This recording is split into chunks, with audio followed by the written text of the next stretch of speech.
ओम शांति। तो जैसा कि हमने बात की थी कि मन को स्वस्थ रखने के लिए और उसकी शक्तियों को बढ़ाने के लिए हमें पॉजिटिव थॉट्स की ज़रूरत है। तो कुछ इन्फॉर्मेशन तो आप पहले ले ही चुके हैं। अब कुछ अव्यक्त मुरलियाँ जो हमारे मन का भोजन है, जो आप डेली अगर उसे देंगे तो वो हमेशा पॉजिटिव रहेगा। तो आज हम पहली अव्यक्त मुरली शुरू कर रहे हैं। ये है 18/1/71 की मुरली की मेन हेडिंग है अव्यक्त स्थिति द्वारा सेवा। आज आवाज़ से परे जाने का दिन रखा हुआ है, तो बाप दादा भी आवाज़ में कैसे आएं? आवाज़ से परे रहने का अभ्यास बहुत आवश्यक है। आवाज़ में आकर जो आत्माओं की सेवा करते हो, उससे अधिक आवाज़ से परे स्थिति में स्थित होकर सेवा करने से सेवा का प्रत्यक्ष प्रमाण देख सकेंगे। यानी किसी को हम बोलकर कुछ समझाएं वो और किसी को संकल्पों से हम कोई संकल्प दें, दोनों में बहुत अंतर है। जो आप बोलकर किसी को समझाएंगे, हो सकता है वो बात वो इंसान उन शब्दों में ना समझे, लेकिन अगर कोई बात आप अपने मन से उसके मन तक पहुंचा रहे हैं संकल्पों के माध्यम से, तो वो बात उस तक बिल्कुल एक्यूरेट पहुंचती है। अपनी अव्यक्त स्थिति होने से अन्य आत्माओं को भी अव्यक्त स्थिति का 1 सेकंड में अनुभव कराया तो वह प्रत्यक्ष फल स्वरूप आपके सम्मुख दिखाई देगा।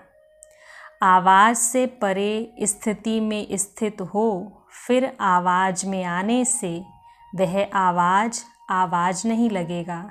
यानी अगर कोई सोल कॉन्शियस खुद हो जाए, फिर वो कुछ भी बोलेगा तो दूसरा इंसान उसको सुनकर ऑटोमेटिक सोल कॉन्शियस हो जाएगा। यानी वो आवाज़ जो होगी वो डिस्टर्ब करने वाली नहीं होगी, बल्कि वो आवाज़ उसको शांति की फीलिंग दिलाने वाली होगी। बाबा ने कहा, लेकिन उस आवाज़ में भी अव्यक्त वाइब्रेशन का प्रभाव किसी को भी बाप की तरफ आकर्षित करेगा। वह आवाज़ सुनते हुए उन्हों को आपकी अव्यक्त स्थिति का अनुभव होने लगेगा। यानी इंसान के शब्द जो हैं वो क्या कराते हैं, उसकी मेंटल और आत्मिक स्थिति का पता उससे लगाया जा सकता है। जैसे इस साकार सृष्टि में छोटे बच्चे को लोरी देते हैं, वह भी आवाज़ होती है, लेकिन वह आवाज़ से परे ले जाने का साधन होता है। यानी माँ जब बच्चे को लोरी सुना रही होती है तो कर तो वो भी आवाज़ ही रही है, लेकिन वही लोरी बच्चे को नींद में ले जाती है। ऐसे ही अव्यक्त स्थिति में स्थित होकर आवाज़ में आओ तो आवाज़ से परे स्थिति का अनुभव करा सकते हो। 1 सेकंड की अव्यक्त स्थिति का अनुभव आत्मा को अविनाशी संबंध में जोड़ सकता है। यानी एक बार अगर कोई सोल कॉन्शियस हो गया 1 सेकंड के लिए भी, तो वो उसको कभी भूल नहीं सकता। क्यों? क्योंकि जो चीज़ हम खुद फील कर लेते हैं उसे हम कभी भी ना तो भूल सकते हैं और ना ही उसे छुपा सकते हैं। तो बाबा ने कहा, ऐसा अटूट संबंध जुड़ जाता है जो माया भी उस अनुभवी आत्मा को हिला नहीं सकती। सिर्फ आवाज़ द्वारा प्रभावित हुई आत्माएं अनेक आवाज़ सुनने से आवागमन में आ जाती हैं। यानी आवाज़ जिन्होंने सिर्फ शब्द सुने हुए हैं, तो बाबा कहता है कि आज उन्होंने आपके शब्द सुने, कल वो दूसरे के कोई शब्द सुनता है तो उन पर शब्दों क्या हो सकता है, उनका मन डावाडोल हो सकता है ना, क्योंकि हर शब्द का अलग मीनिंग है। तो हो सकता है कि हमसे कुछ सुन के जा रहा है, दूसरी जगह गया तो कुछ और सुन रहा है, तो वो वहाँ पर कंफ्यूज हो सकता है ना। लेकिन अव्यक्त स्थिति में स्थित हुए आवाज़ द्वारा अनुभवी आत्माएं आवागमन से छूट जाती हैं, लेकिन जिसे सोल कॉन्शियस की स्थिति पता चल गई, जिसने सोल कॉन्शियस पोजीशन फील कर ली, उसे कैसी भी आवाज़ हो वो अपनी तरफ आकर्षित नहीं कर सकती और ना ही उसको डाउट में ला सकती है। ऐसी आत्मा के ऊपर किसी भी रूप का प्रभाव नहीं पड़ सकता। सदैव अपने को कंबाइंड समझ, कंबाइंड रूप की सर्विस करो, अर्थात अव्यक्त स्थिति और फिर आवाज़। कोई भी सेवा करने से पहले कंबाइंड हो जाएं। कंबाइंड यानी मैं आत्मा और मेरा पिता परमात्मा, मैं करने वाली वो कराने वाला। जब इस पोजीशन में स्थित होकर हम आवाज़ में आएंगे, अपने शब्दों से किसी को कुछ समझाएंगे, शब्दों से सेवा करेंगे, तो वो सेवा सहज ही सफल हो जाएगी।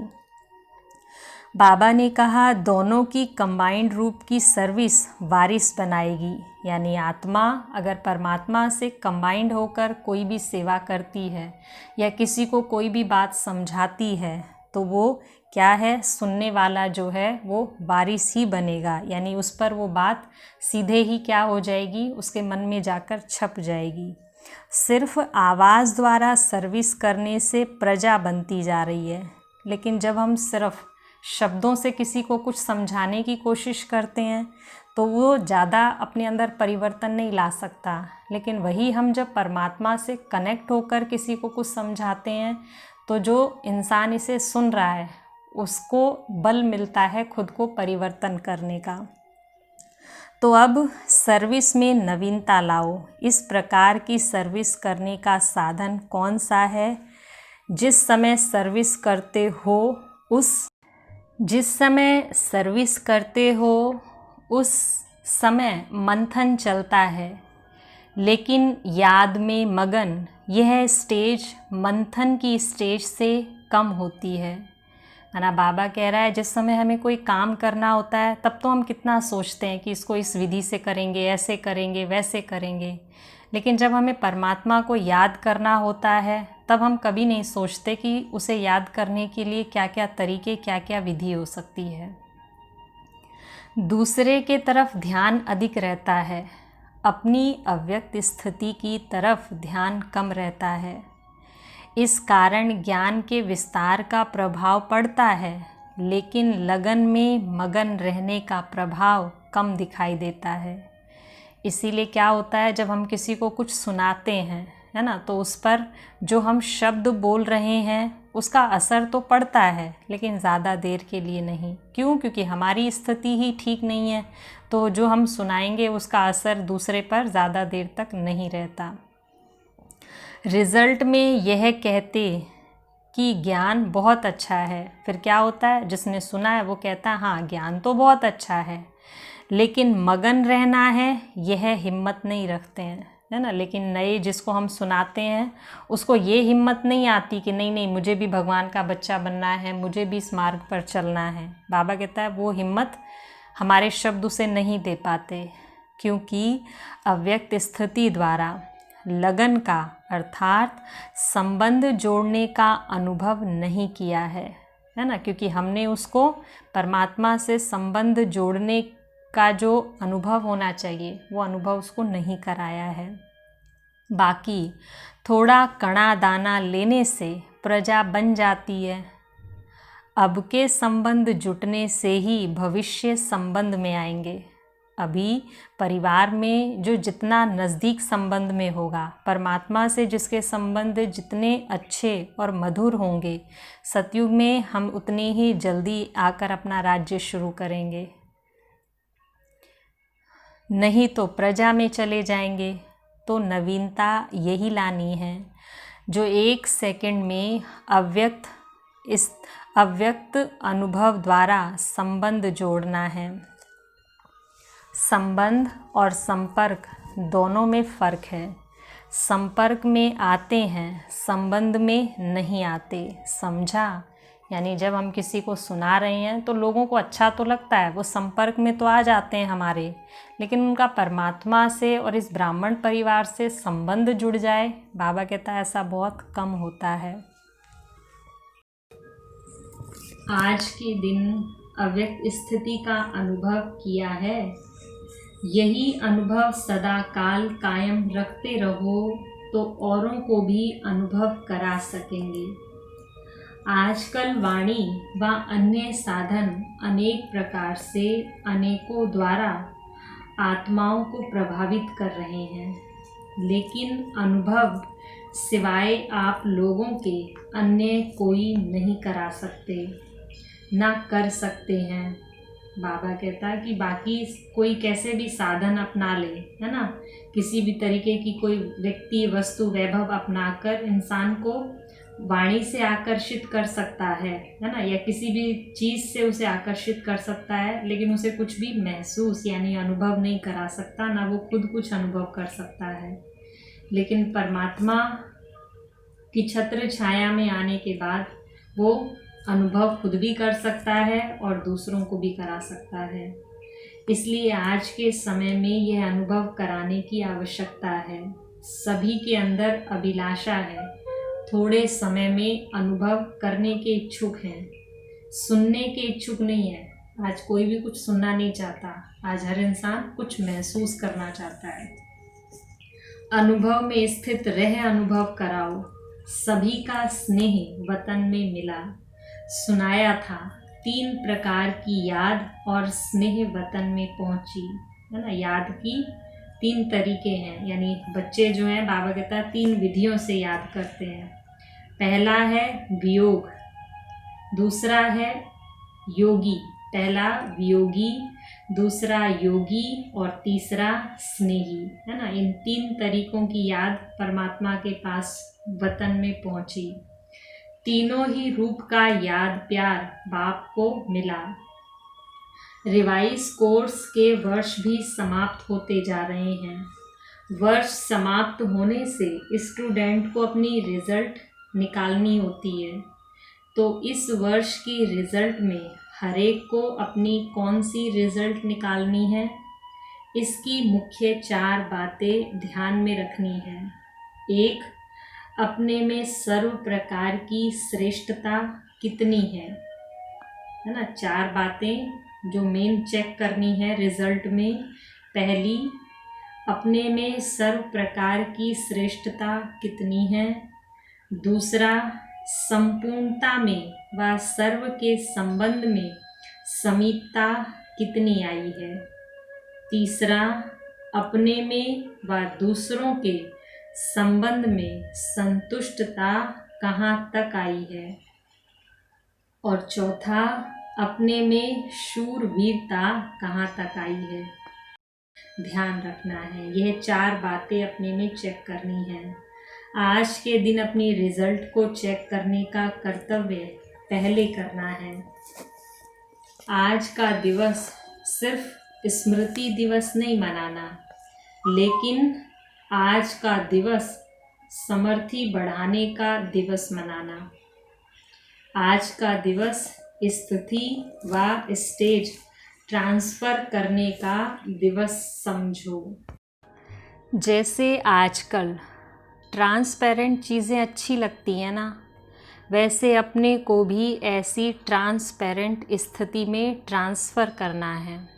आज के दिन का महत्व समझा, ऐसे ट्रांसपेरेंट हो जाओ जो आपके शरीर के अंदर जो आत्मा विराजमान है वह स्पष्ट सभी को दिखाई दे।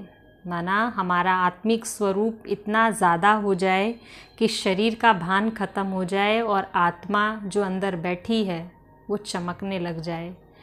आपका आत्मिक स्वरूप उन्हों को अपने आत्मिक स्वरूप का साक्षात्कार कराए और जो भी हमें देखे उसे भी अपने आत्मिक स्वरूप की स्मृति आ जाए। इसको ही कहते हैं अव्यक्त व आत्मिक स्थिति का अनुभव कराना। आज याद के यात्रा की रिज़ल्ट क्या थी? स्नेह स्वरूप थी या शक्ति स्वरूप थी? यह स्नेह भी शक्ति का वरदान प्राप्त कराता है। तो आज स्नेह का वरदान प्राप्त करने का दिवस है। एक होती है पुरुषार्थ से प्राप्ति, दूसरी होती है वरदान से प्राप्ति। तो जहाँ मेहनत करके प्राप्ति हुई है वहाँ इंसान थक जाता है, और जहाँ उसको वरदान में कोई चीज़ मिल गई है तो बिना मेहनत के मिल गई है। तो आज का दिन पुरुषार्थ से शक्ति प्राप्त करने का नहीं, लेकिन स्नेह द्वारा शक्ति का वरदान प्राप्त करने का दिवस है। आज के दिन को विशेष वरदान का दिन समझना। स्नेह द्वारा कोई भी वरदाता से वर प्राप्त हो सकता है, क्योंकि परमात्मा क्या है, वो भावना का ही भूखा है ना, प्यार का ही वो भूखा है। अगर हमारा उससे सच्चा स्नेह है तो हम उससे कोई भी वरदान सहज प्राप्त कर सकते हैं। समझा? पुरुषार्थ द्वारा नहीं, लेकिन स्नेह द्वारा। किसने कितना वरदान लिया वह हरेक के ऊपर है, लेकिन स्नेह द्वारा सभी समीप आकर वरदान प्राप्त कर सकते हैं, है ना। परमात्मा से जिसका जितना स्नेह होगा वो उतना ही उसके समीप आकर वरदान ले सकता है। वरदान के दिवस को जितना जो समझ सके उतना ही पा सकता है। कैच करने वाले की कमाल होती है। आज के वरदान दिवस पर जो जितना कैच कर सके उन्होंने उतना ही वरदान प्राप्त किया। जैसे पुरुषार्थ करते हो एक बाप के सिवाय और कोई याद आकर्षित न करे, ऐसे आज का दिन सहज याद का अनुभव किया, है ना। बाबा कहता है जैसे क्या कोशिश करते हो कि परमात्मा के अलावा हमें कोई और चीज़ अपनी ओर आकर्षित ना करे, तो याद जो है वो सहज है। क्या इस बात का भी बाबा कहता अनुभव किया है? अच्छा, ओम शांति। अभी इस पर आपको रोज़ एक अव्यक्त वाणी प्रोवाइड की जाएगी। इन्हें आप बार बार सुनिए, जिससे आपको ये फ़ायदा होगा कि आपके वेस्ट थॉट्स ऑटोमेटिक धीरे धीरे कम होने लग जाएंगे और एक दिन वो बिल्कुल ख़त्म हो जाएंगे। ओम शांति।